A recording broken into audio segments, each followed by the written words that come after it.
लगातार 3 छक्के लगाए थे बोरी शिरोडा के ये खिलाड़ी। अच्छी गेंद, सम्मानजनक खेला इस बार फ्रंट फुट पर ढीले हाथों से, और जैसे देखा कवर पर फील्डर दूर है। पहला रन बड़ी तेजी के साथ दूसरे के लिए पलटे। बहुत शानदार क्रिकेट मैदान पर जब बेहतरीन शॉट बॉलर के ऊपर से, एक लाजवाब शॉट स्ट्रेट ड्राइव का, deep long on boundary per fielder मौजूद, आते गेंद को उठाते फील्ड करते, और तब तक left arm round wicket, slower one चेंडू होता पण काय पिकअप शॉट आहे। या फटक्यासाठी मागच्या चेंडूवर त्याने प्रयत्न केला पण प्रयत्न आता सफल होतोय। आणि काय चेंडू, काय फटका, काय कनेक्शन, थेट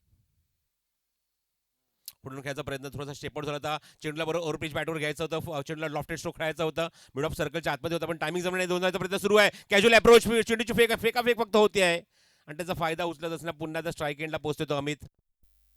षटक क्रमांक 5वा, फुल टॉस आहे। वॉट अ शॉट, चाबूक चपराक, घुटना टेक और तमाशा देख असा फटका होता। फुल टॉस चेंडू बॅटवर भेटला आणि काय त्याच्यातनं सुरेख, oh back to back 6, it's a back to back huge hit by Amit Naik. आणि अमित नाईकचा सिग्नेचर शॉट आपण अमित नाईकने उचललाय चेंडू। कॉमेंट्री बॉक्सच्या समोर रोहित खरात प्रयत्न करतो पण त्याच्या आवाक्याच्या बाहेर खूप लांब जाईल चेंडू। आमच्या कॉमेंट्री बॉक्सच्या समोर एक्झॅक्टली लँड झालाय। शेवटच्या चेंडूवर धमाकेदार फटका, ज्या ठिकाणी